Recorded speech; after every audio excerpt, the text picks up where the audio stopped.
Hello, everyone, and welcome to episode, what is this, 3 of the Sure. SWW show? We don't believe in math here. I'm sorry, math is not a part of our repertoire, as the crazy people say, I believe. Oh, who's the actor that doesn't understand magnets? If you told me it was, wow, fuck, Batman. Who am I thinking of? Ben Affleck? No, better Batman. Inception, Christopher Nolan's bitch. Uh, Christian Bale. Yes. If you told me it was Christian Bale, I'd believe you. Actor, Magnets. Hold up. I'd like to make a point here for the audience as we introduce the show still. AJ was complaining about my keyboard usage before the show, and now during the show, it sounds like a fucking horse was stomping on his keyboard over there. to be fair, my mic is right above my keyboard. So whenever I'm on my keyboard, you hear it. I'm just saying, a fucking horse is like going crazy. I can't find it.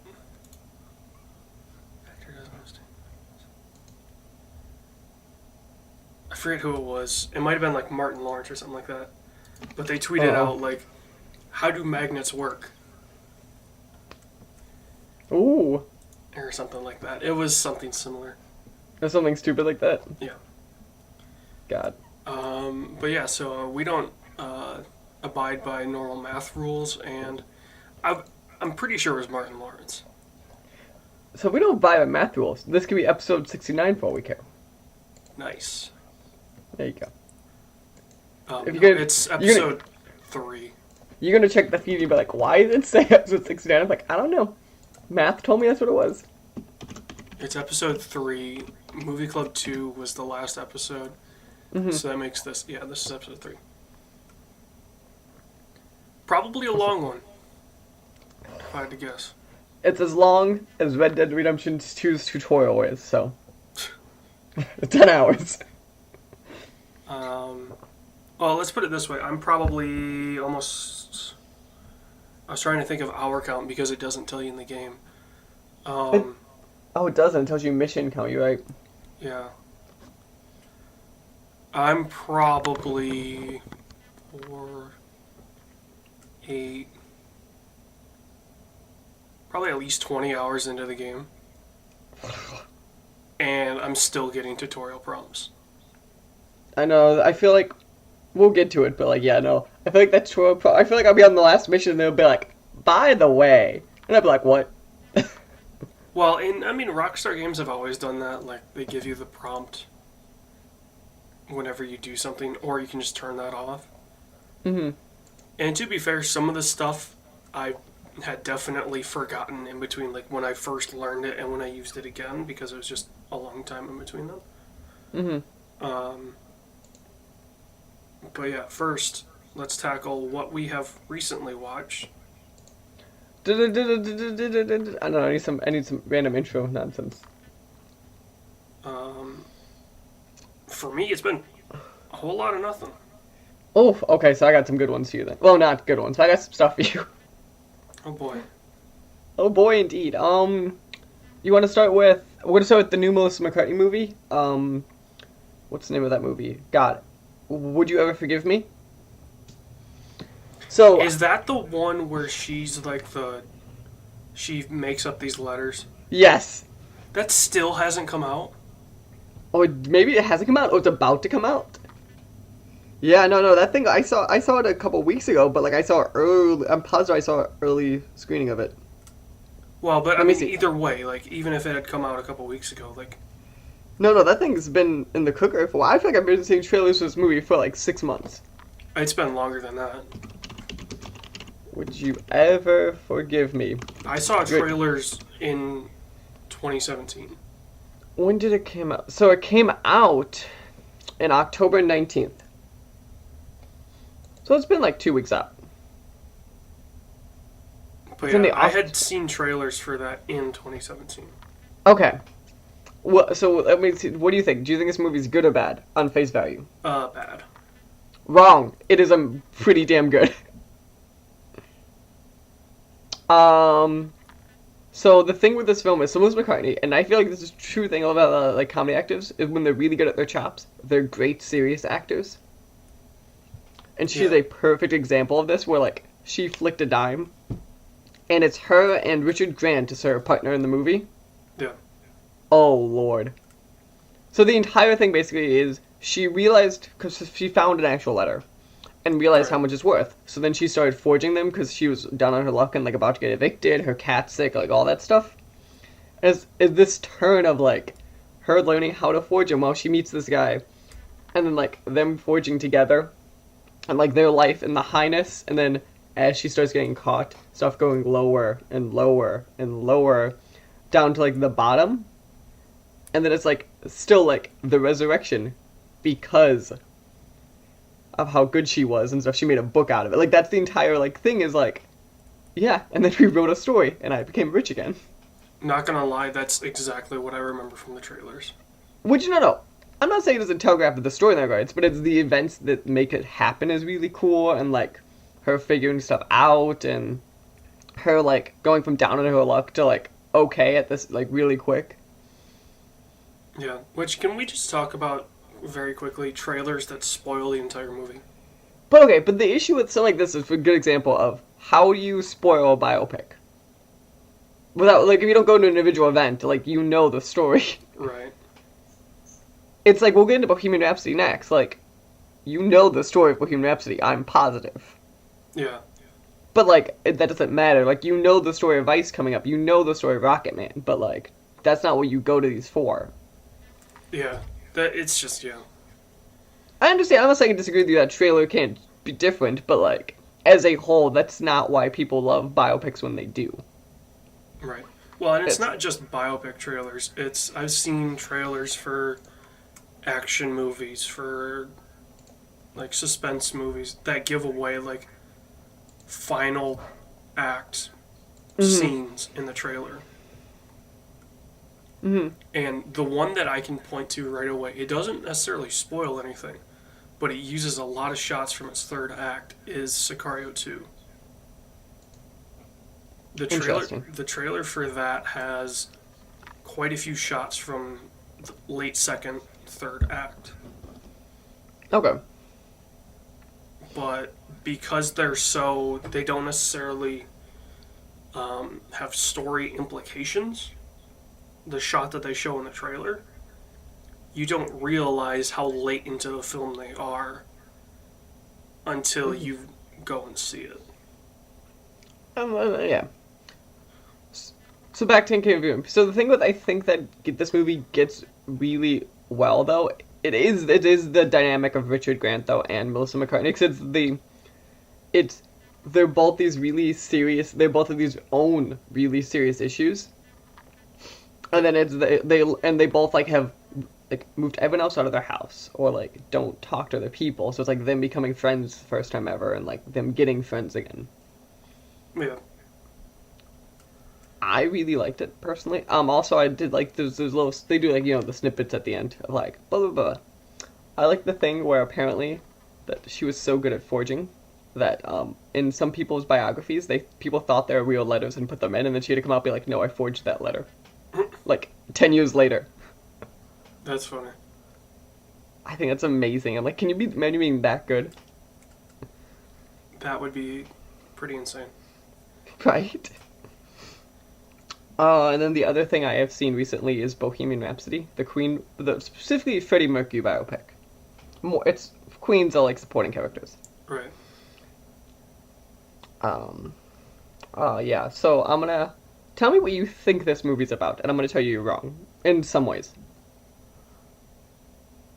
I mean, to me, I haven't seen it.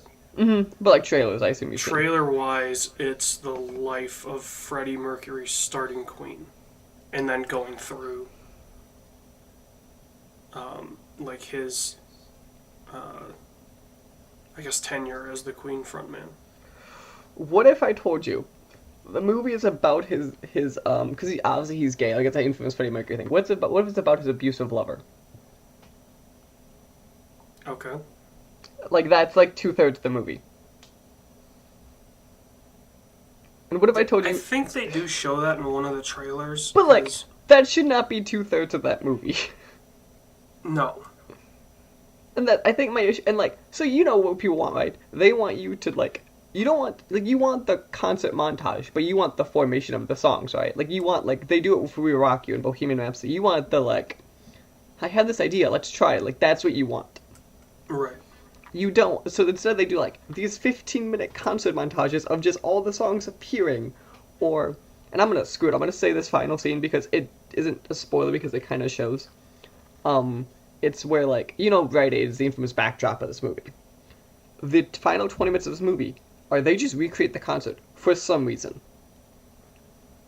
Oh, Of Rite Aid. And I mean, I recreated. It was World AIDS Day. No, it was Rite Aid 'cause this is the Hunger one. You think World AIDS Day is the 90s thing. What was that? Rite Aid was a hunger. It was a hunger for Africa. It wasn't called Rite Aid, was it? Yeah, it was. Trust me. Yes, it was. God, that's a stupid name. But yeah, so my thing is, I think it would have been cool to show part of it. Did you need to recreate a 20-minute set? Did you really? I mean, that's the most popular performance. But I didn't need to see all 20. Like, I wanted to see 20 minutes. It would have been really cool if you showed me the Queen actually doing, like, the actual Queen footage would have been really cool, I think, in that moment.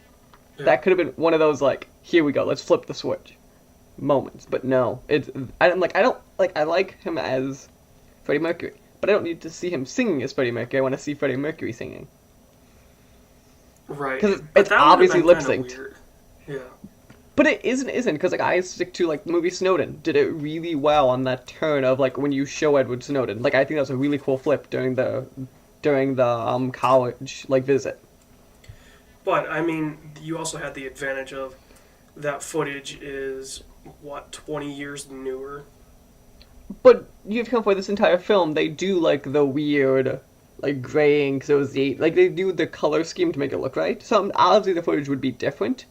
But you could still, like, find a transition to do it. I just mean the quality would be much lower. Yeah, but from the actual performance.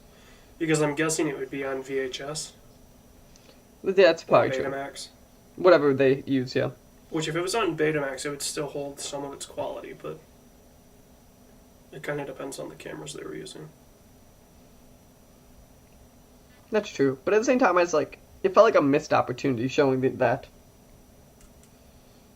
Yeah. But yeah, those are the only 2 movies I've seen since we last talked. I think so. Yeah, and like I said, I've really not seen much. Otherwise, I saw some of the CNN 90s documentary. Those are really good. Oh, they are amazing. I haven't seen the 90s one yet, but I've seen the 60s, 70s, and 80s. The 90s one is really cool. I like obviously they split them in different subsections. I like the thing on presidents of the 90s, and the TV one of the 90s is the best. 90s TV was primo like, TV if you like sitcoms. And you understand, I love sitcoms, so it was like this thing of like, oh yeah, that was 90s. Oh wait, because you have to come for they go 45 minutes in before they mention Friends and Seinfeld. That's 45 minutes in. I think Cheers was still going on in the 90s. Yeah, Cheers ended in 92 and Frasier began the next season. Frasier, Married with Children, I believe, was in the 90s. Everybody Loves Raymond started in the 90s. It was late 90s, it still started then. You have to count for TGIF started in the 90s. Like you start getting these blocks, you go, oh, there was some, like, dramas that were insane in the 90s, like Baywatch. That was early 90s. But yeah, what is it? What am I thinking of, too? What was the thing that George Clooney started on? General Hospital? Maybe General Hospital? He was ER. I think one of the, like, ER, I think might have been you starting this thing, you go, oh, no. Like, everything. Yeah. Because, like, I saw the music one. I wasn't the biggest fan because, like, I don't know. What they focus some cool parts, but I was like, I don't care about some of this. I mean, the problem with 90s music is the eras you want to look at are so short. That's true. I want to look at the 2 years of grunge or, like, the 2 years of, like, true gangster. Like, that's what I want to see, but, like, yeah. It wasn't even 2 years of grunge. It was like a year and a half where it was at its peak. Then Mm Cobain died, and it really died with him. hmm. Mm hmm. Like in terms of You still have mega some things. popularity. Like, you've come for, literally Foo Fighters, like, rose within 2 years of Nirvana ending. Right, but what I'm saying is, The grunge half, yeah. yeah, like grunge was But what about, 90s like, music for a year and a half. Soundgarden or Pearl Jam? They're like they stuck around and like Soundgarden's like perfect thing that was still pretty popular.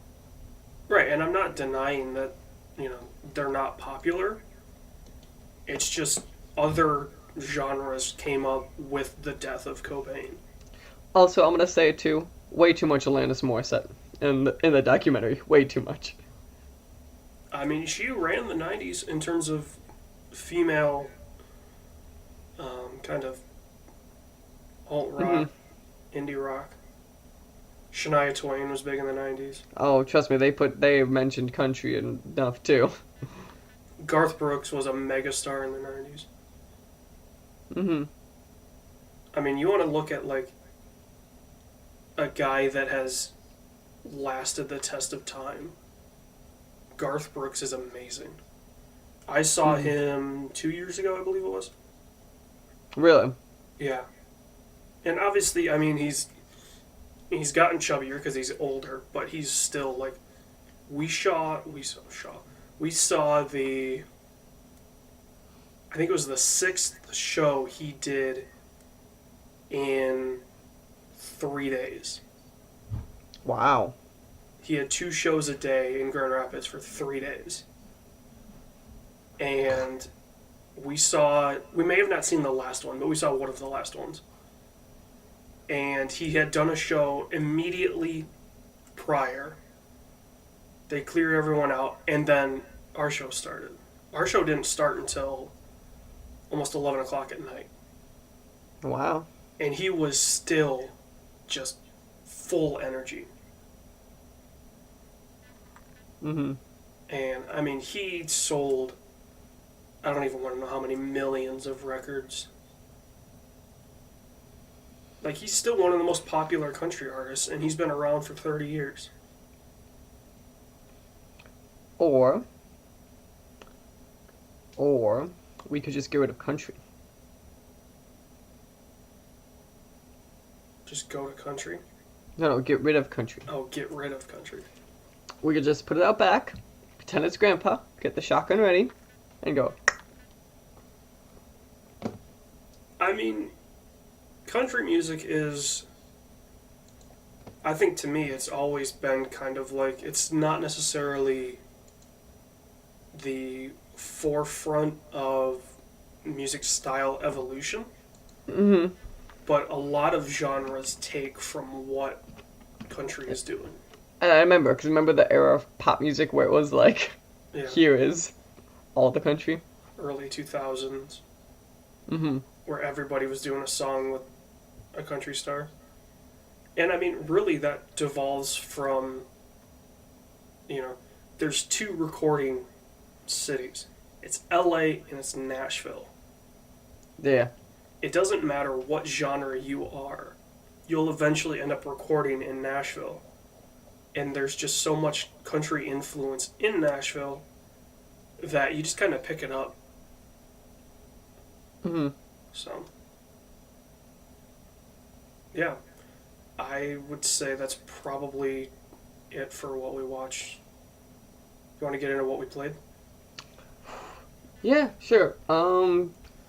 Before we, is there anything you've played that isn't? I've played something that's not the big one. You want to talk about AC Odyssey? I didn't play Odyssey. That's fine. I gave up after some hours, so we can talk about that for a few. I've heard from multiple reviewers that have played it. You don't even hit the level cap within 80 hours. God. Yeah. Which, to put it into perspective, I played Origins, and I hit the level cap within 40 hours, maybe? Mm-hmm. I think I played maybe 50 hours of Origins. Mm-hmm. And Origins is a great game. It's a lot of fun. Nice. Yeah, I don't say the same thing. So my issue is, I think, is I was like a fan of the old Assassin's Creed formula in a lot of ways. So like, we'll take that out picture for a second. I think the game is clunky in ways it doesn't have to be. I don't find the characters personally that interesting, and so a big thing is, so it's one of those like live games where like they have a nemesis system, right? Yeah, I've heard about that. The nemesis system makes no sense to me. And now here's why. So it's these bounty hunters that get targets on your head, right? They just will appear everywhere to the point where one time I had 5 bounty hunters on my head at one time. I could be fighting a boss and they would just appear. And I'm like, really?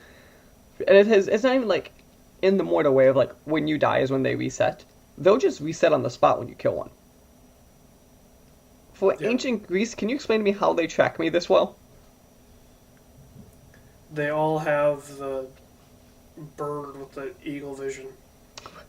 Also, that bird is the... So, this game also does a lot of, like, nonsense of, like, he's in this area. Bird, go look for me, and then he'll find him. What's the point of... Is that just... Besides wasting time, I don't understand the point of that. They did that in Origins. But, like, I don't... That, to me, just feels like we're wasting time. I mean, it's definitely faster, or at least it was in Origins. Definitely faster than the old style of get up on this perch and, you know, eagle, or it was eagle vision still, right? Yeah. Eagle vision your way to finding his path to then find him. In Origins, it was like the bird can basically see through walls. Like, all he needs to be able to see is a foot, and he can tag that person. Mm-hmm. And it tells you roughly where he is. Like, it gives you the circle, and it's like, oh, the gold is over here on this side, so go in this direction, because that's where he is. And then you just find him. But I still have issues in the sense of, like... So there's a good example, was there was something... A guy was in a cave, right? I'm supposed to look for this guy, Right. but it never says in a cave. So I'm just circling this eagle for, like, 20 minutes, and I'm like, I swear this is it, but it's telling me it isn't. So all of a sudden I walked out, I was like, oh, this is it. I'm like, are you kidding me? Can the eagle not see into caves? Nope. It could in Origins. Like, And no... maybe it's because, like, I don't know if it's this way in Odyssey, but in Origins, with every sync point that you did, the eagle got stronger. Mm-hmm. And, like, could see more. And maybe I had just reached that point where it's basically like, okay, send the eagle out and he can see anything. And then that's possible. It was just one of those, like, it's good examples of, like, frustrating little stuff this game does, and I go, it's like the combat's a good thing of, like, it reminds me of 400's combat, a lot of, like, the double-sided, like, R2, L2, and you get the 4 hotkeys. Yeah. And that's a cool idea, but, like, I don't know if I wanted this, like, this thing is, it's complex for complexity's sake, and I don't know if it's for combat, like, sake. It's not complex in, like, the Batman way of, like, here's why we're complex. This is complex for the, I guess we should give you a new combo. Doesn't mean I'll ever use it, because it's pointless. I guess we should give you a new combo. Yeah. And, like, I feel like a lot of the combat answers are, get in combat situation, go hide in a bush, wait for the AI to start walking around again, go back in combat situation. Yeah, I wonder how they bundled this so bad.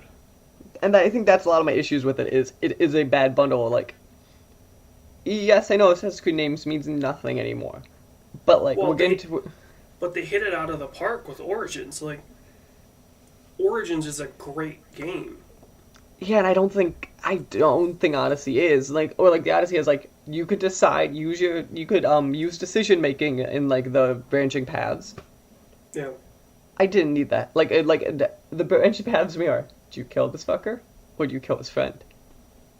Well, like, yes, there's more to it, but, like, at the end of the day, I go, is this really, like, if you're going through this ancient world, is this really what people wanted? Right.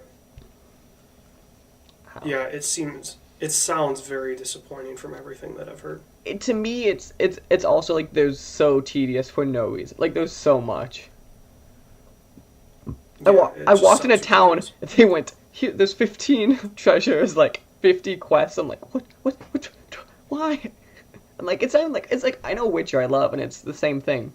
But Witcher, I felt like there's a reason to do stuff, and it made more sense, because Witcher, I was the Witcher, and that, like, that's his thing. Here, I'm like, I'm a random mercenary. Why do you trust me more than the mercenaries in your town? Right, and maybe that's part of the reason that it doesn't necessarily click. Because, like, in Origins, you were the last Magi who's, like, a super cop. Well, like, there's a couple of you, but, like, oh, Origins, yeah. Yeah. So it made sense for you to be doing these, like, rescue missions, or, you know, find this lost person, or save this person from the leopard den. It made sense. Mm-hmm. Like, you could picture the Magi doing that. But with Odyssey just being a mercenary, it's like, there's no reason for me to do this. And, like, I'm like, there's no way there's no one else that came to me who could, like, one of them was really like, well, we've tried other mercenaries, we'll give you a shot. Like, I'm like, what? That's just, yeah. It seems like, at least to me, everything that I've heard, they wanted to take what they had with Origins And expand. and crank it to 11. Which, I don't know if, I understand we added complexity, like in Origins you added depth. But, like, at a certain point, when is it too much depth? And we'll get to it in a second with the Red Dead, where I think there's too much depth in that game for a different reason. But this game, there's too much depth in the sense of, like, a lot of my skills, like, you get the giant skill trees. Yeah. So, you know how, like, a lot of skill trees have here's level 1, level 2, level 3 of the same skill? Because that makes a lot of sense. Right. Yeah. They do, here's bar 1, which is, like, 3 skills. And that's, like, shoot 2 arrows. And then the next bar up is just shoot 3 arrows. But for some reason you can still have the same abilities equipped. I'm like, why are they separate? Like, little stuff like that, I go, it doesn't make sense. I don't understand the design decision of that one, of like, why is it not just upgrading this skill? Why is it a separate skill? Right. Well, and what I see, there's just a skill that you start with that's, oh, you don't die from falls. Right. Which from a game point of view, I completely go, okay, yeah, because it's frustrating. Like Red Dead, we both probably hit those frustrating moments when you just take fall damage for stupid reasons. Oh, there's one that's even better than that we'll talk about. But like Assassin's Creed though, you still take damage for falling 2 feet, and then level 20 just turns it off for no reason. Like, at least explain to me why. Yeah, they don't. Like I said, I haven't played it, so I don't know. You know, maybe they eventually get into why you're basically, a god. But and like, that you right? can just fall from any height, and at level 20, it's I can just shrug that off. Like, they somewhat do, but like also like they obviously have the amness in this because that's the whole thing. Right. But it's literally like you begin the game, walk in, they go, there's 2 pieces of DNA. Choose one. Do you know how they flip it in the store? You ready for your mind to be blown? I'm gonna spoil the first 10 minutes of Odyssey here. I've seen it. Have you shown it? So you choose which one, you're the male or the female? Yeah. The other one gets punched off a cliff. Yeah. I'm like, that's in my head. Correct me if I'm wrong. Shouldn't they both be alive for this to make sense? For the narrative to choice to make sense. Yeah. Because if it's supposed to be historic guy, which is still supposed to be in their world, you can't have you choose one or the other one dies. That's not how memories work. I'm guessing, and obviously you're not very far. Apparently you're not very far into the game. I got like 10 hours in. From the hour count that I've heard. I'm guessing what do is the other character comes back. It's just... Or is at least referenced as being like, oh, hey. No, because... your sibling maybe I could is, whatever. That could have changed, but like, they have multiple times explained how, like, the person got buried. So maybe. But if they do, what kind of zombie-ass narrative is this? Does it even matter anymore? Like, the narratives in Assassin's Creed, I feel like took a dive after they killed off, like, the Desmond line. And yes, the outside stuff has died, and there's issues with that. But I feel like the inside line has still been somewhat decent. Like Black Flag, like, it was a good pirate story from the sense of being a pirate. But the story in Black Flag wasn't that great. But at least your motivations made sense. Right. Where I still have issues of, like, and again, I'm only 10 hours in a game that's 60 hours, I'll give you that, but, like, at a certain point, I should start seeing the narrative threads making sense at this point. And they're not. Yeah. And, like, okay, if you go by that, like, of it making sense, Origins your character made sense. Right, like, from the get-go, why you're doing what you're doing at least had a basic sense of, this is why I'm doing it. Yeah. The literal reason why I'm doing what I'm doing in this game in the beginning was stuff like, I met a guy and he said, go to this island. And I need money. Like, what? I've lived in this island my entire, like, what? Like, or, like, there's the big battle system of, like, you do these giant battles and you decide which side you're on. They're, like, bad. They're just Apparently bad. It doesn't even matter. Right. And it doesn't. It changes who controls the island, but it really doesn't matter beyond that. Because it doesn't change what I'm going to do. Yeah. I don't know, it just feels like they have these systems that are almost there, a lot of them, and then they just stop short. Or, that's when, like, to me, I would have wished it would have been, like, instead of having 10 major game systems, cut us to 8 and just put them all the way. Right. But speaking of a game with major systems and 1,000 of them, you ready to talk Red Dead? Oh, I was going to talk Spider-Man DLC real quick. Oh, actually, talk Spider-Man, then. I forgot that was a thing. Yeah, the first DLC of I believe they're calling it the City That Never Sleeps. Which would make sense, because Black Cat's usually out at night. So that'd make a lot of sense. Well, no, that's what they're calling their season pass. Oh, okay. Is the City That Never Sleeps. Isn't it all Black Cat stories? Just this first one. Okay. This first one is, yeah, it's, I'd say 3 hours. Okay. And it's all Black Cat. Otherwise, it's pretty much the exact same. Like, you go into it with the campaign that you have. So, like, you just, like, in the game it goes, here's a new mission. Right. Well, it says, like, you go over and you choose the campaign that you're playing. Like, it's either the main campaign, or it's the Black Cat, or it's the other two DLCs. Okay. And basically all it is like, okay, it pulls you out of the main campaign and puts you, it's the exact same map. But it just changes the icons. Right, it's a new family, or a new crime type. It's a gang family. A new collectible, and if you remember from the Spider-Man campaign, they had The Black Cat. It wasn't Taskmaster. It was They had Taskmaster. well, they had Taskmaster, but it wasn't him. It was the girl. Okay. That you do, like, she's like a streamer. Oh yeah. That one mission. Well, there's a couple missions in But the thread, but They're those are short your versions. Taskmaster equivalents. Okay. So I'm gonna ask you the first instant question. Okay. Do you feel it needed to be a separate map in the sense of pulling you out, or do you think it could have just been added on? It's nice that it's its own separate thing. Okay. Like, because it's just less clutter.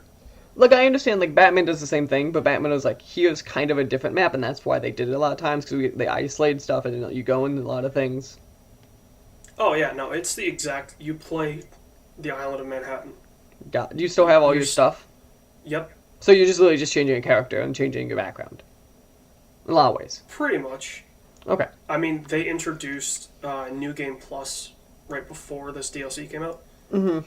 So I went through the entire normal campaign again. With the New junk. game plus on the hardest difficulty God, with how my is? level 55 or 56 Spider-Man. Because is there a level cap or is it just a soft cap? Level cap is 50, and then you can keep. Okay, you keep grinding. Yeah, you can grind and get. All it does is it affects. You get 1 extra health, and you get a 1% melee bonus. So it is a soft cap in essence. A lot of games do Yeah, like a soft cap of like, yes, you can grind past this point. It's less important, but you could do it. Like Fallout 4 has a Yeah. soft cap in the sense of XP. Right. Yeah. So I flew through the campaign, even on the hardest difficulty. Really? I died maybe 10 times. Wow. And granted, I didn't do a bunch of the side missions because I didn't need to.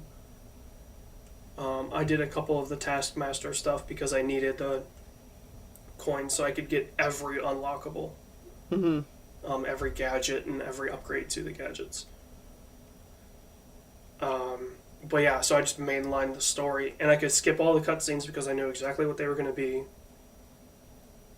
and flew through it, and then got to the Black Cat campaign, and yeah, it's more Spider-Man.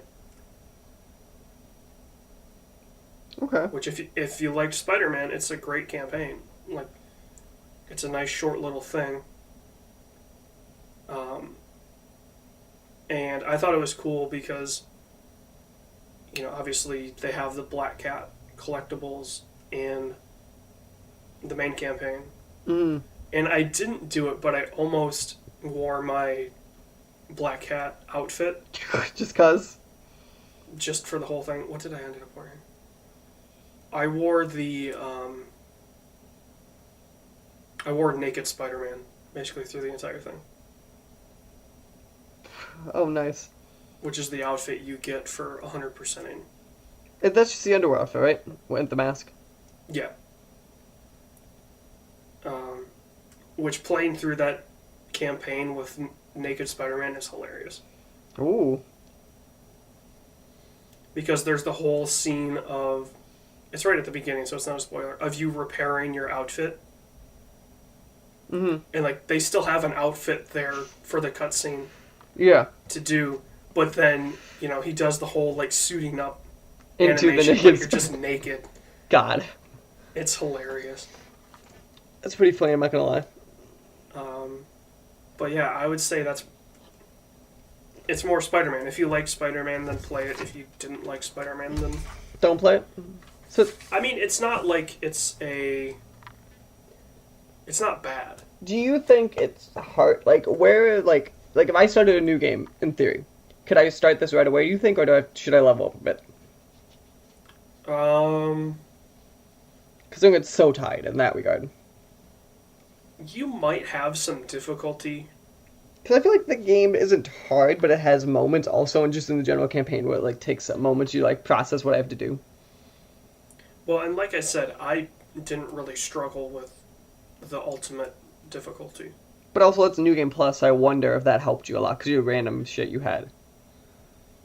Oh yeah, definitely. I could just waltz through the early encounters with the gadgets I had. Mm-hmm. I mean, that game really kind of ties to your style of play. Okay. If you're somebody that likes to, do the stealth takedowns, you can easily do that. If you're somebody that likes to just mash square, You can can still fight that way. It's not... The game isn't set in, okay, you need to use all of your gadgets to take down somebody. No, if you want to just fuck around and mash square and counter a couple times, you can do that. Okay. If you want to take your time to take people down, you can do that. And really, the only thing that changes is the damage that you take. Mm-hmm. It didn't appear that the guys get any harder and harder difficulties. It's just the damage that you take from The guys. the guys. Makes sense. So, yeah. Okay. I think we're going to take a quick little musical intermission before we dive into the, I guess, it's now officially the largest media launch ever. That is a thing I forgot too. So, yeah, we will be Right back. right back.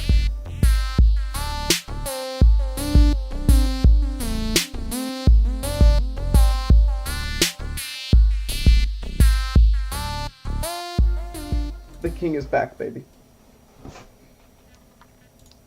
Shady's back. Did Back. you watch any of Evolution? No, but my friend Edgar was looking at pay-per-view tickets for it. Actually, he's like, third row seats are $50. He's like, that's how bad it's selling. I was like, oh.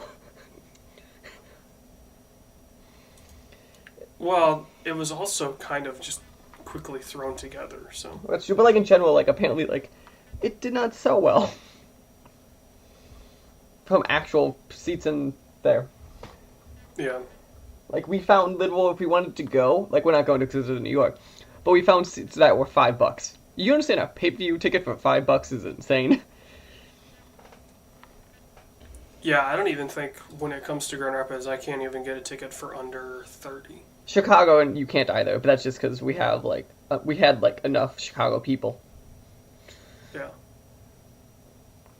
Chicago, because you have to come for it. When you go to Chicago, they always chant CM Punk. And Macho Man is Chicago native. Well, oh shit, where were they? Oh, they were talking about.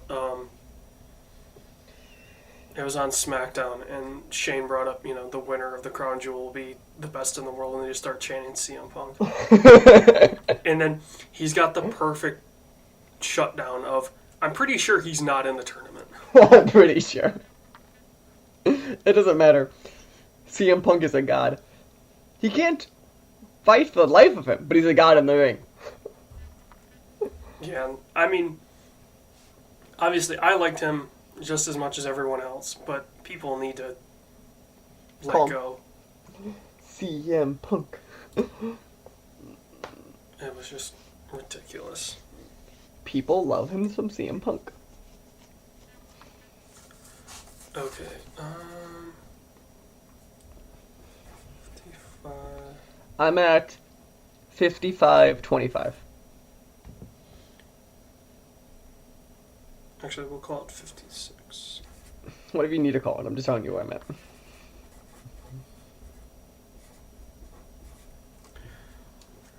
Yeah, I'm just jotting down so I know when the break ends, so I can just easily cut that out.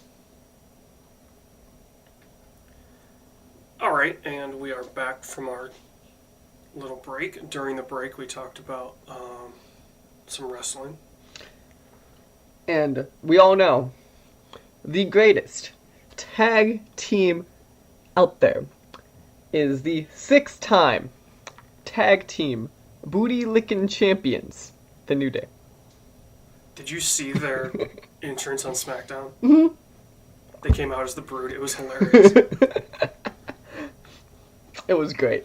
I just loved, because obviously they do the thing of, Big E does the whole, what's up, whatever city they're in, don't be sour, clap for your 5-time tag team champs. You're 6-time tag team champions, the New Day. And then he goes, it's a new day. Yes, it is. Banner, like all that. Right, and then normally their song starts. Well, then it's just, for the New Day, and then it's just smash cut to lights go out, red lights, the Brood song starts, which the Brood song is amazing.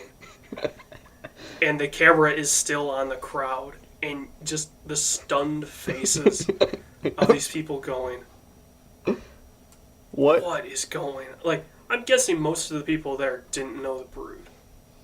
But it's also, like, it's the New Day, so, like, I like it when they, like, switch, like, when they have, like, sometimes they switch it to, like, having pancakes in the cereal boxes to, like, a cereal bowl. Like, they, like, little shit they do, like, it's great.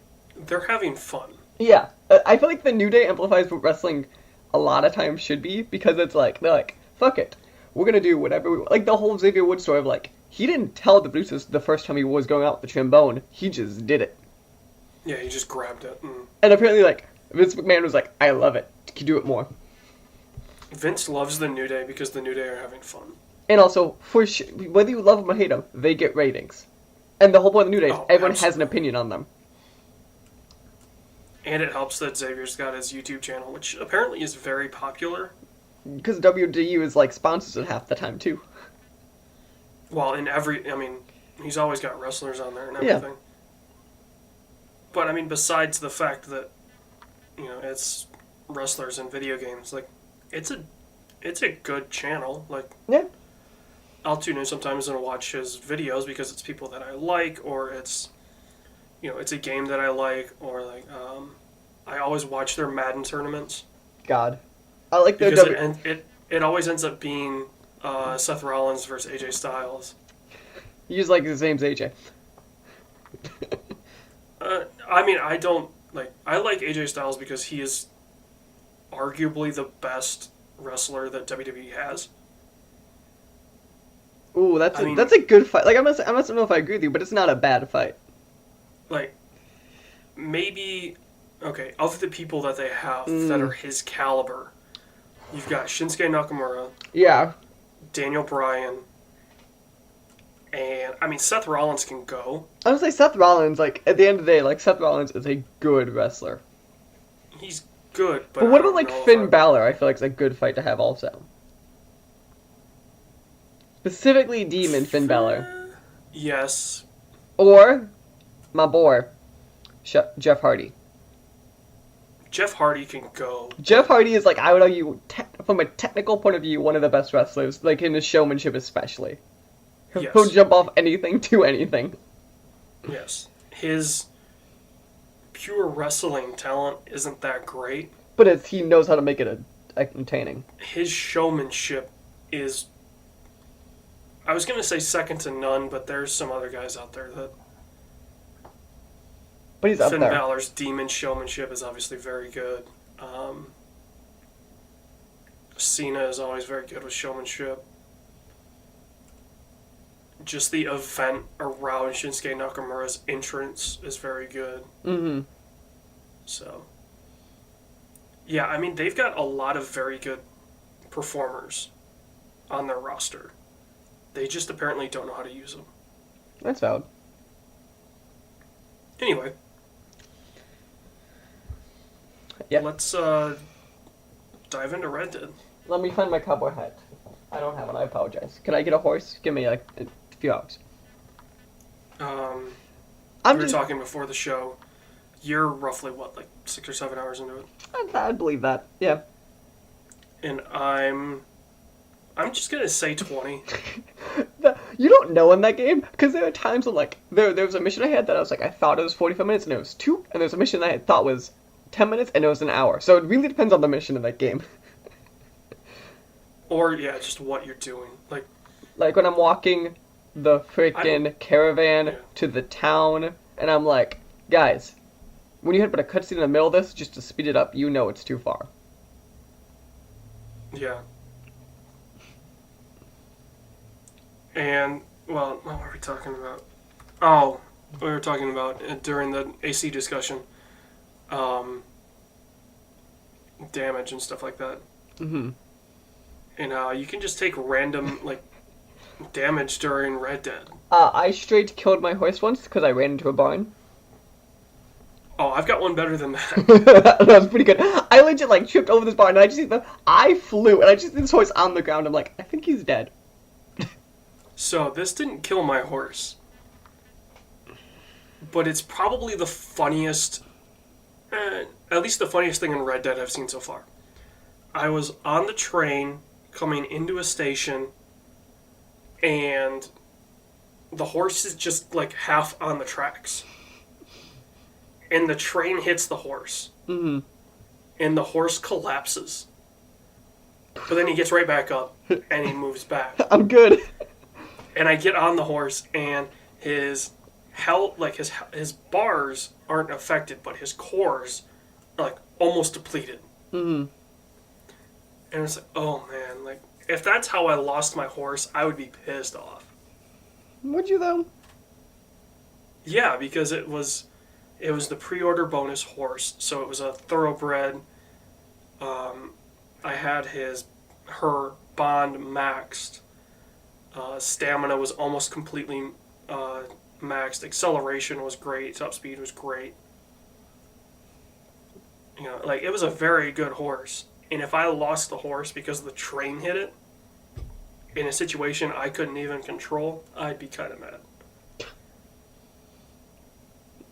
There's definitely been times, though, where I've downed the horse because I went down a cliff that was much higher than I thought it was. And luckily I had Horse Reviver. But yeah. So you are in Valentine. Mm-hmm. I just finished Rhodes, which is the next town after Valentine. Okay.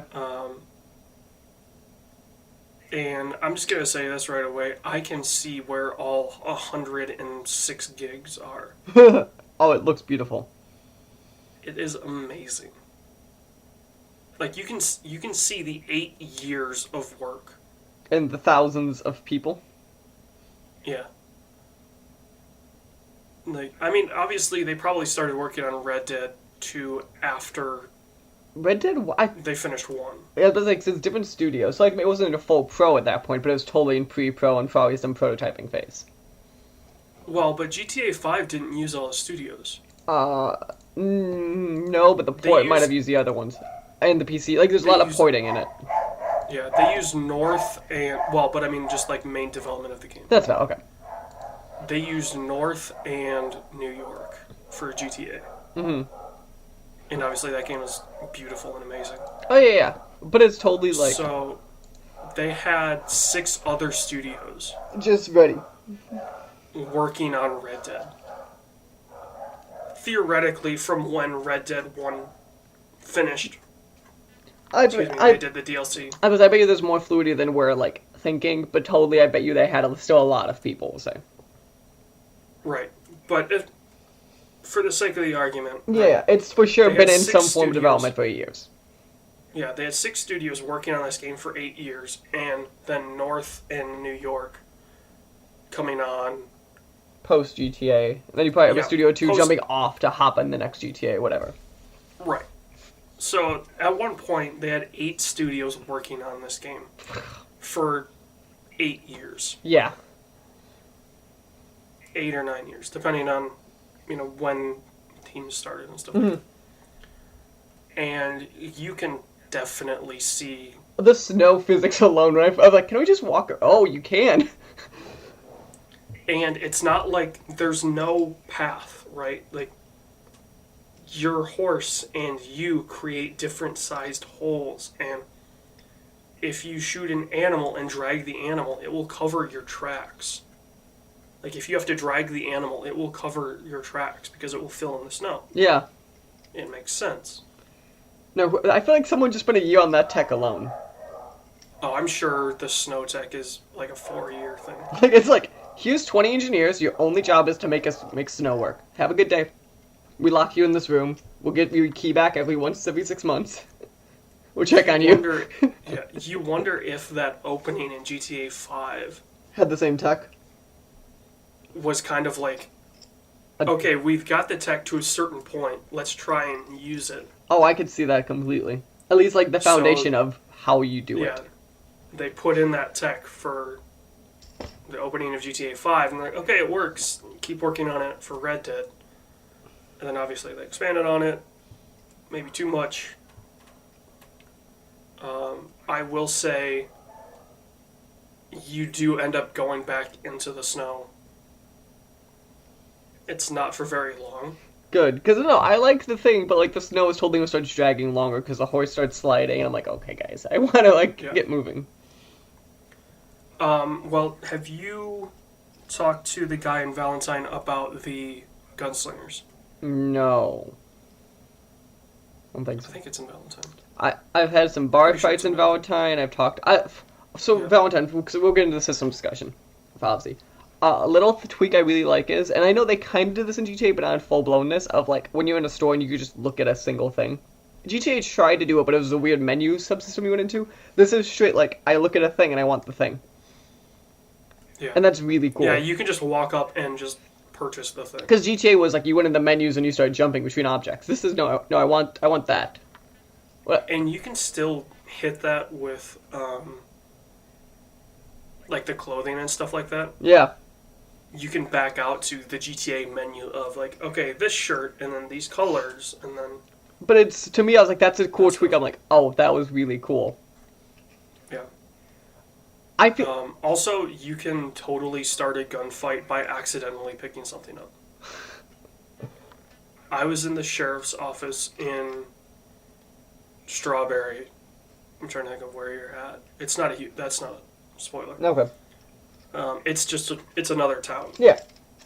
I was in the sheriff's office. I had a bounty already in that region because of something that happens in Strawberry. But I was going to pick up a bounty poster because that's something that you can do. And there were bullets on the desk. And I was like, oh, okay, I'll take the bullets, pick up the bounty poster, and then, be on my way. No, I picked up those bullets, and the sheriff and the lawman pulled their guns on me. I proceeded to kill them, and then I ended up dying because of Obvious reasons. something. No, I made it out of the shootout, but I died for something. Like, I got hit by something, or somebody else killed me along the way. So I couldn't end up getting that.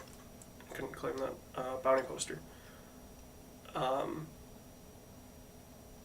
But yeah, there's so many systems. Like,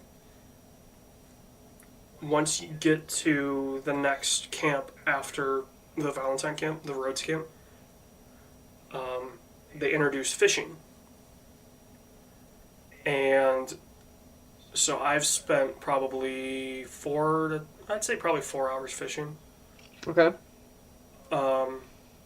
Just because it's fun, it's relaxing, and you get food from it and stuff like that. But when you're fishing on the shore, you can see the fish in front of you, and then you can see the fish that you're reeling in come closer to you and appear out of the water. Like, you can kind of track it. Wow. So you can target these fish just looking at the water and seeing them through. The water's amazing. Of course, the water's always been great in Rockstar games. That's totally one of the things they're good at. Like, well, GTA 4 was a little rough, but that was, I think that was a limitation of the consoles, not the Tech. game. Mm-hmm.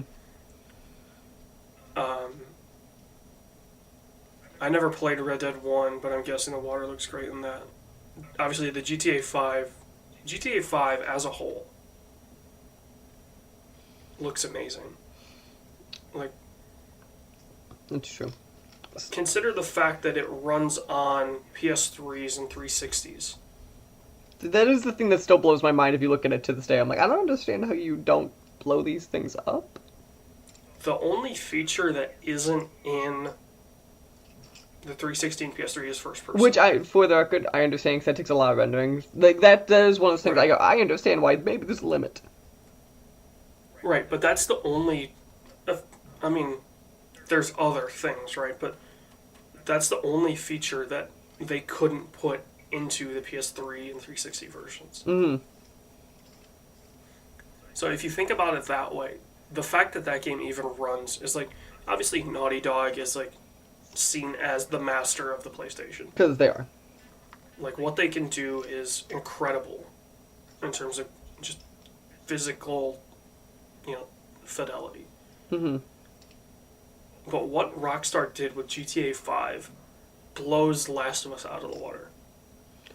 Oh, yeah. And now Red Dead blows it out of the water. Right, yeah. Well, obviously we haven't seen Last of Us 2 running on a console. So that may be... That may define it again. Yeah. So with Red Dead some more, though. So there's a few things that have stuck with me that I've been thinking about. So, like, the first couple hours in Red Dead, I was very unsure of it, if I'm being honest. Because it starts real slow, as we'll both agree. The thing I think... Oh, yeah. The start of that game is just a slog. So there's a lot of systems in this game, which I'm like, they're hard at first. You start getting used to them. I think the thing that turned me was like around like the bar fight in Valentine, and that the reason is that's when you go in that town first time. You go into like the store, and I see that system. The bar fight itself's really cool. You start to understand like, okay, here's how all this works together. Here's like we can make I think at that point all decisions start making sense, and like the menus are really cumbersome, and I think by then I started to understand the menus better too. So I think it's like a lot of little stuff. So like the first couple hours of this game was like, I don't know, because it feels like I'm getting thrown everything at once, and then it just needs time to sink in.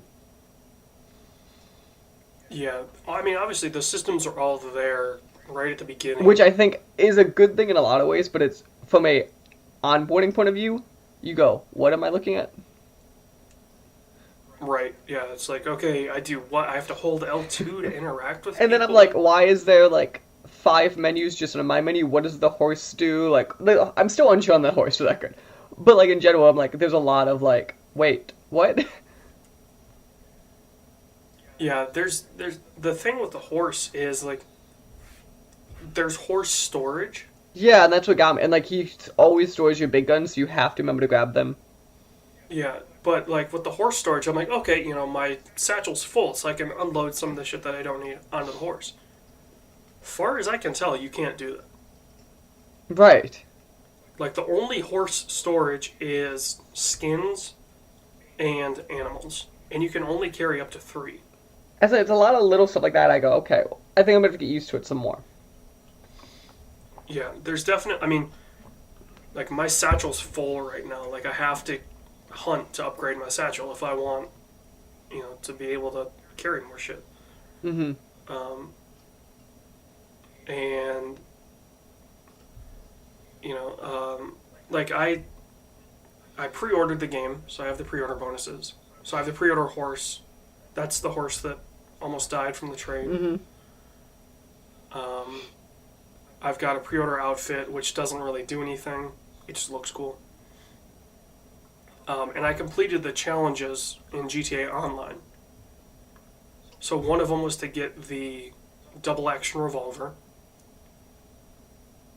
which you have to buy. You can find it in the open world, and it unlocks it to purchase. And then the stone hatchet, which apparently I have to go find. Okay.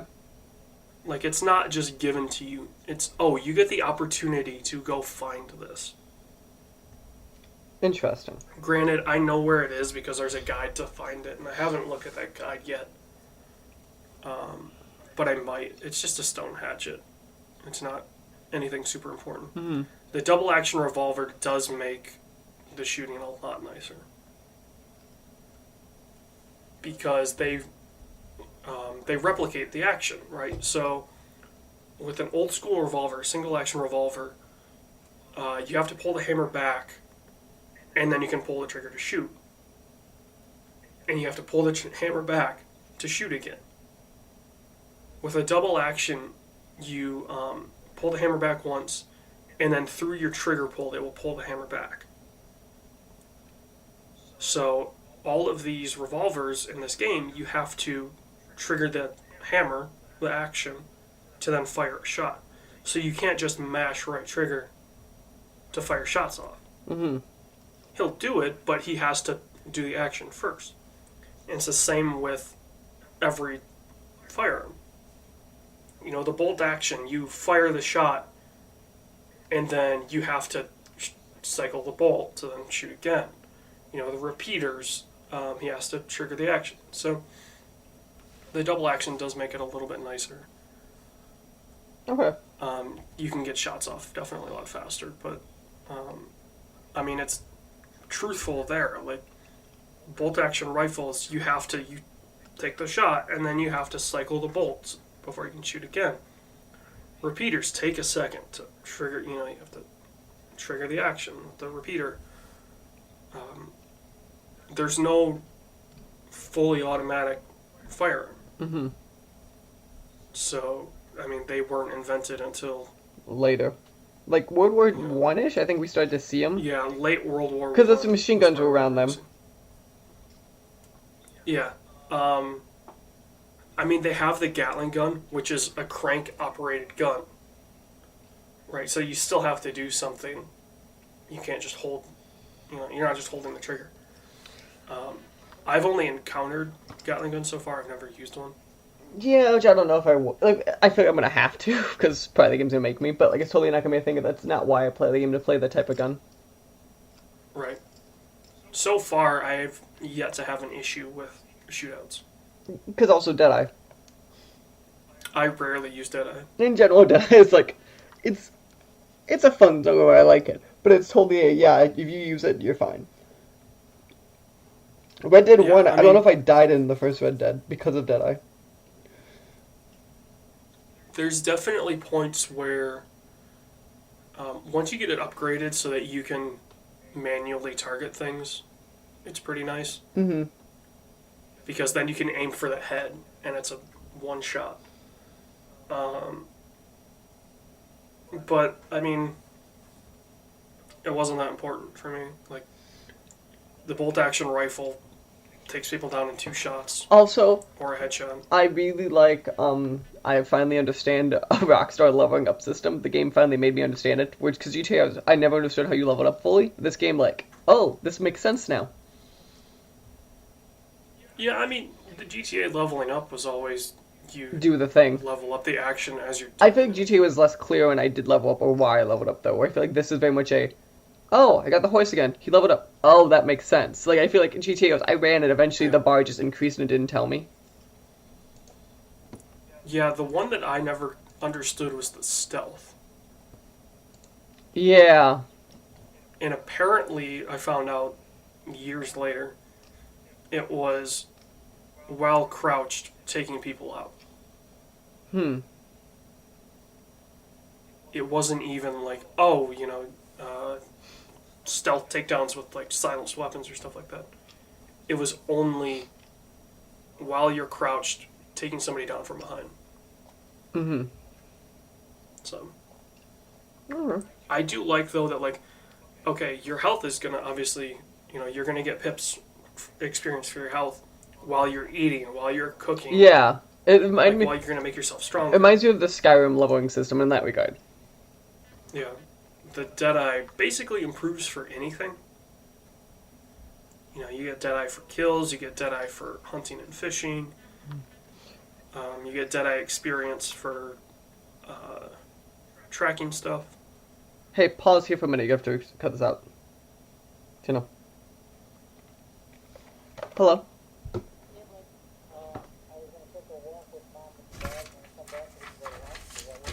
Sure, that works.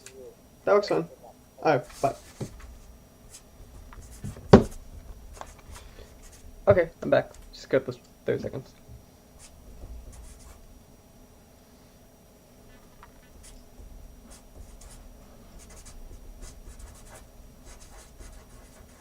Okay. You're on fishing? Yeah, I mean, you get the upgrades through hunting and fishing, and the only thing I haven't really worked on is stamina. Mm-hmm. And I don't know how to do it. It says to be like, okay, running and exerting yourself will improve it. Also, but I never see the numbers pop up for. That's fair. Also, I'm stamina. unsure on myself, but I'm still on the hesitant of. I think there's too many vital bars.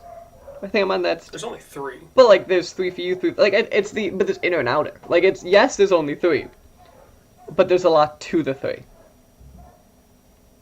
I mean, once you start hunting, the cores don't matter. I know. It's just one of those, like, I'm looking at it being like, I understand it and I think it's cool, but I think it's totally this game doesn't understand a lot of ways how to explain these all to the player without throwing them 1,000 things in the first hour. I mean, I feel like they explain the ideas of the core and the outer bar fairly well. They explain, but my issue is when I get that and 20 other prompts within the first hour, I feel like some just get lost in the wind. So you could explain all of them well. But when you're explaining all of them, you're not really explaining all of them well. Because you're gonna forget some. Like, there's no way. super quickly through. There's no way you remembered all the systems they threw you instantly. You'd like relearn them maybe 20 minutes later or whatever. Yeah, I mean, I focused on systems as I needed to use them. Right. So yes, they told me them, but I mean, like I said, they have the tutorial pop-ups All the time. all the time, so you never really forget. Mm. Have you done chores at the camp yet? No, I've given money to the camp. So there's a point once you get to the roads camp where you will effectively be able to get every upgrade. Ooh. Should I? I'll say this, the upgrades for the housing definitely help. Like, you have to get Dutch's first, but then once you get yours... Of course you get Dutch's first. Of course you fucking do. Once you upgrade your housing, Mm-hmm. you can fast travel to certain areas, Ooh. which is really nice. Okay, that'd be nice. But you can only get to them. There's no fast travel back to the camp. Does my horse at least come with? Yes. Okay, because I did a mission where the wagon took me and I had no horse and I was furious on the way back. You should have been able to whistle your horse. Nope, it was too far away. That's a bummer. No, like I was... Your horse will follow you, so like whenever you get on a wagon, just whistle your horse and he'll See, and I didn't know that part. So when I got there, I was like, gotta go back. Walk. Well, you could always just steal a horse and then... I already closer killed a to couple yours. people, so I didn't want to put my honor too low. Because there was some fucker who tried to know who I was, so I kicked him off the cliff.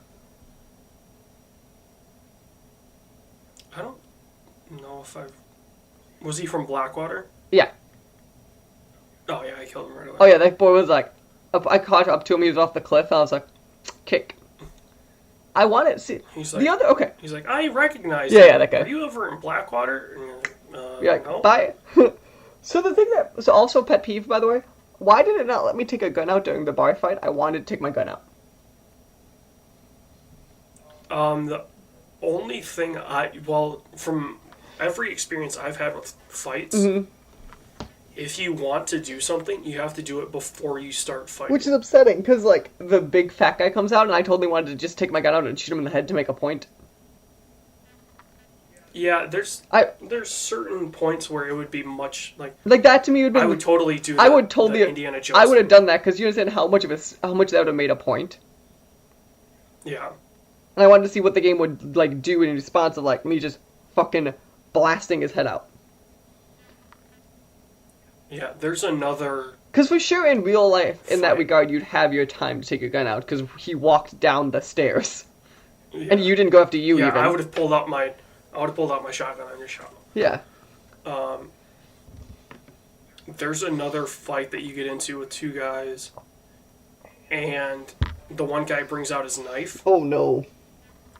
And if you're not smart enough to quickly equip your knife, you're screwed. Like, it didn't even give me the opportunity to equip a gun. It's just like, oh, get your knife.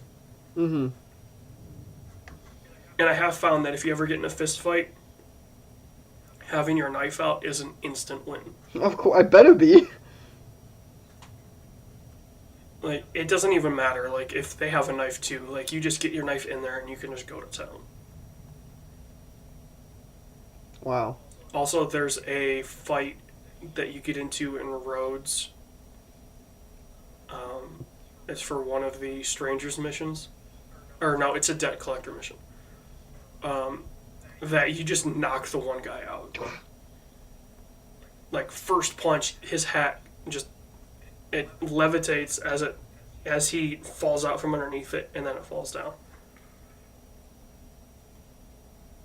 It's so much fun to see that. Also, do you go looking for your hat when you lose it? Of course. Do you not? Good. Sometimes I don't, because, like, if I'm wearing Arthur's hat, it's always on the horse. Yeah. And when you die, you lose your hat. So that's kind of That's a thing, really? Yeah. When you die, you don't have your hat. Aww. Which, like I said, if it's one of the hats that you're storing on the horse, it's super easy. And if you steal a hat off somebody, you have to make it back to camp to keep it. Okay. Makes sense. Oh, yeah. But I definitely died. I died from a bear with a stolen hat on, and I was pissed because I liked the hat.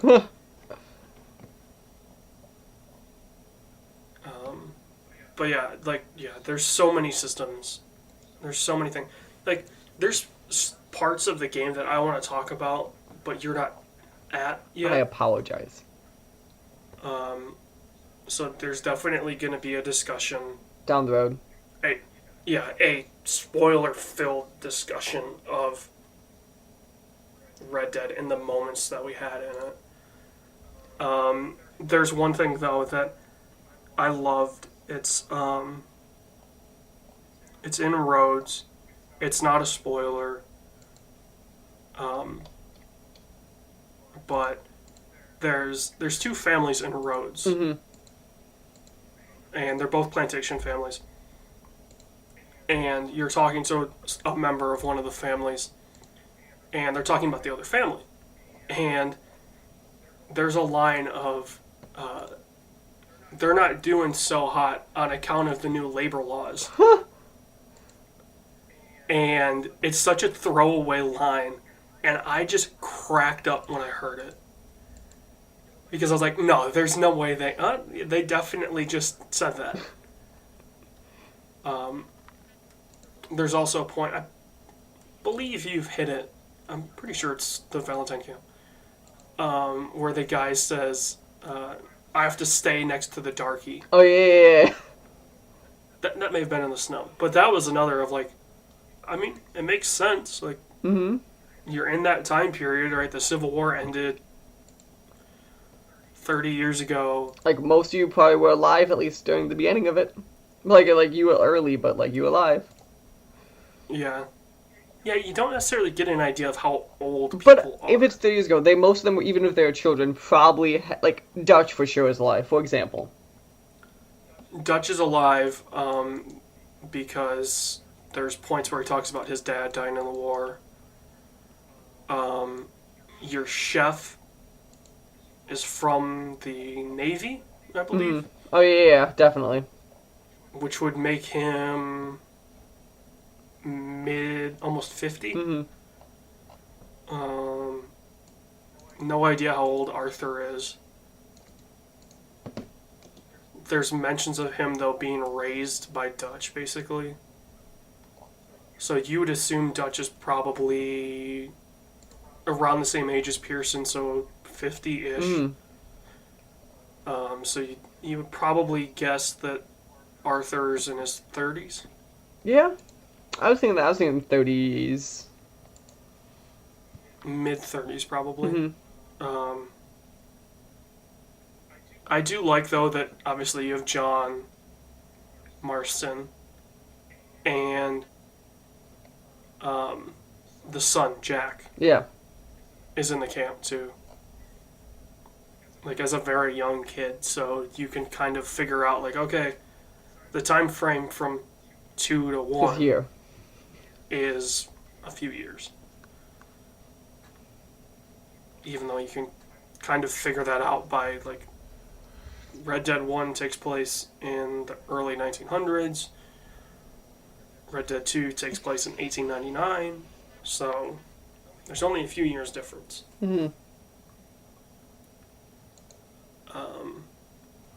But yeah, doing chores in the camp definitely, like, morale improves. And I've never let morale in camp get so low that it would be an issue. And there is an upgrade. Like, once everybody gets the housing upgrades are Dutch, you, John, and then everybody else. There's always 4 upgrades for each tree. And once you get the everybody else upgrade, like, I'm pretty sure morale, like, the bottom of it gets boosted. Because it makes mention of permanently increases morale. Which is good. So, yeah. Nice. So I think I definitely think this conversation will be much longer once you and I are. both farther. Well, yeah, once you are obviously caught up to where I am. Where I'm at seems to be like a turning point for. I'm not going to say the story, but I can see where everything's going to go now. Mm-hmm. Like, in my mind, the mental roadmap has. Made more sense. It hasn't become a perfect straight line of, okay, we're here, then we're here, then we're here. But I can kind of figure out what's going to happen. nice. I'm also guessing just past halfway. If looking at the stuff available in the menus, obviously you can go look at the hidden achievements and hidden trophies and see how many chapters there are. Mm-hmm. But there is stuff that mentions an epilogue. So, yeah. And 6 chapters and then the epilogue. So, I'm just starting 4. So you would imagine the epilogue isn't very long, but it obviously opens up the open world for you to finish anything else. Yeah. So, and I have a feeling. Obviously, this isn't a spoiler because I don't know. But I have a hunch that Arthur Morgan's going to die in Chapter 6 and you're going to play the epilogue as John Marston. That would be one of the things that I would wish. Like, and obviously, like, I don't know the gang structure in Red Dead 1. I know your enemy is Bill Williamson. Mm-hmm. I don't know what role Arthur Morgan plays in the Vanderlyn gang in 1, or if he's even there at all.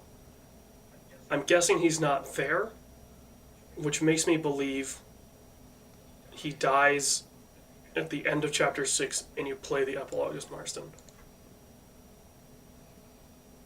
Call me crazy, but that's how That's your theory? Gonna end. Yeah. Okay. Well, I think that should be the end of our tabling of that talk for now. Table Red Dead talk until Mike and I finish the game. Or at least farther. So I think ours has been going long. Looking at the new stuff, is there any of it that you really want to talk about, or do you want to just go straight into movie club decisions?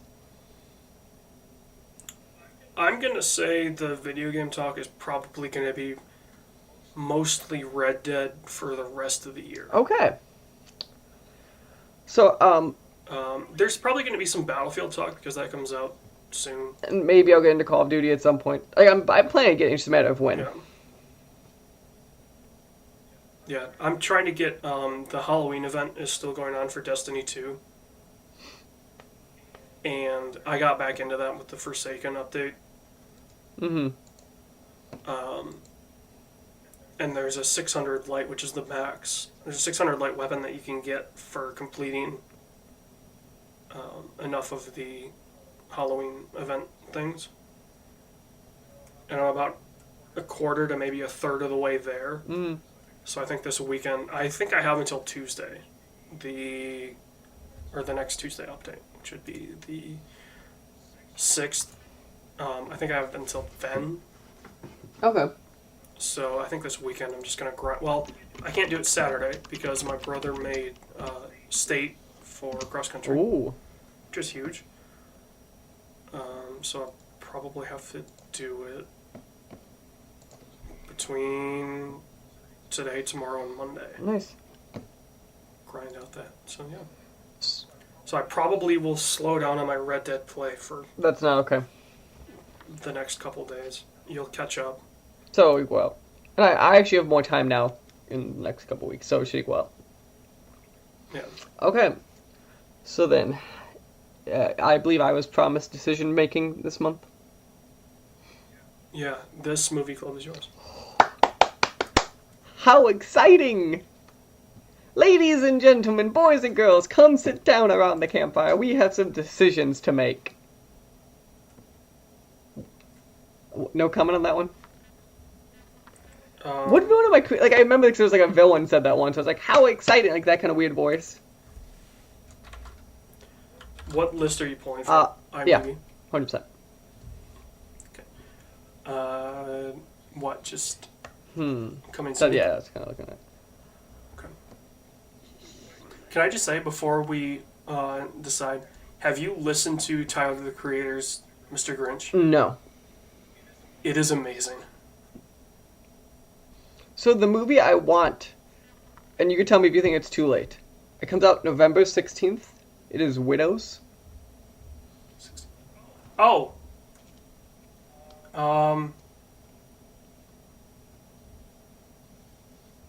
Yeah, I mean, we could... I think we would have to record, basically, Yeah. that weekend to get it out But yeah. next week. But yeah, we could do Okay. that. Widows to me looks really cool.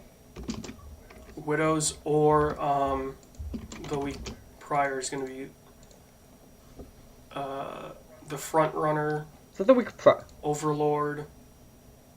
No, the Frontrunner's Throw in the Frontrunner's the Spider's week Web. after. No, Front Runner's the 9th.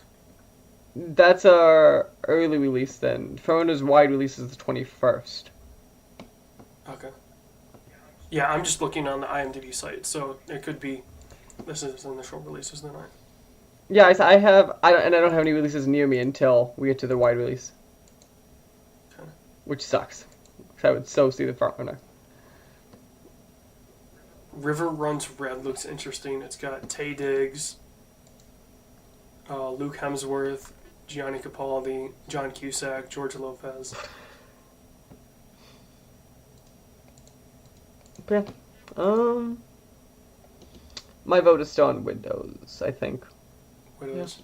I think it was cool.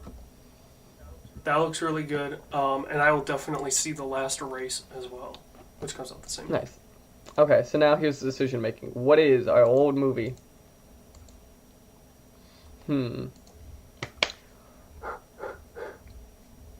What is a good...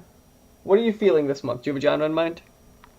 What's a good compliment to Widows? Okay, so you want like a good heist movie? I'm gonna say anything from the Oceans franchise. Of course you would. I got... Okay. You know what it's gonna be? Drum roll, please. Are you gonna say John Wick?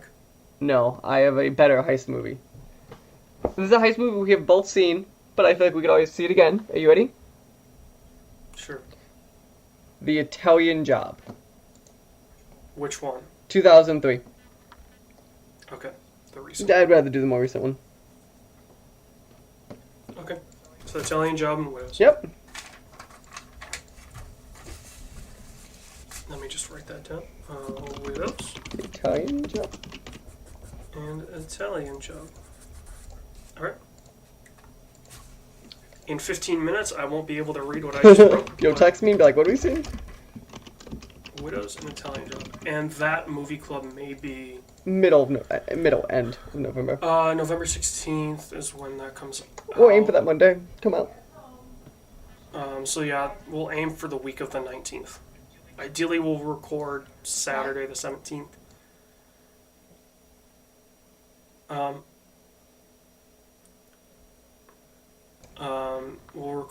We'll see the movies by the 16th. Record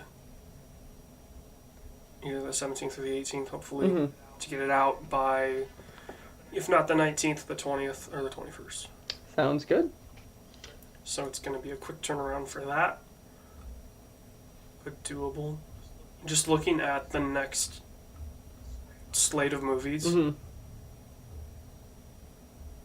going to have a lot. Because the next week after that is Creed. Ralph 2, Wreck-It Ralph 2, Creed 2, a couple indies, and then we're getting into Christmas, God almighty, help us all. which, let's see, Spider-Man Into the Spider-Verse.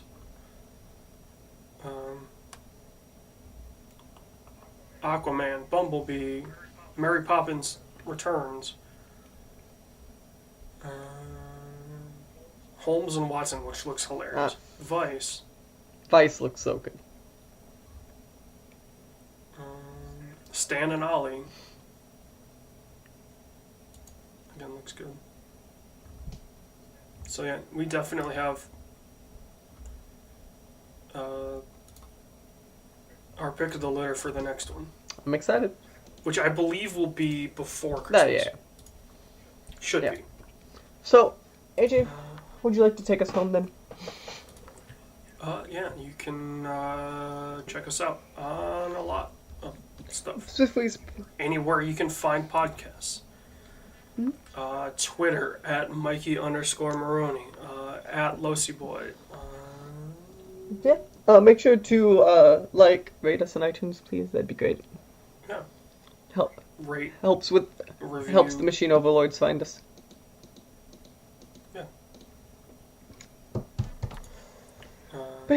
Yeah. Leave comments if you have any ideas for potential movies. You know, maybe we'll do a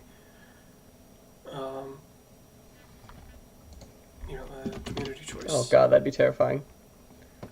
Maybe we'll do a Twitter poll of a couple movies. I'm scared what those answers would be. But yeah. Maybe that's how we find our next for the pre-Christmas one, Okay. Well, because we'll have the worst Christmas movie, like Santa Claus 3. Oh, yeah, definitely. For our old movie. Santa Claus. It's the one where it's freaking he turns to ice and stuff. Yeah. Nice. Bam. We will catch you guys next time. I bid you a night. Did you? Adieu.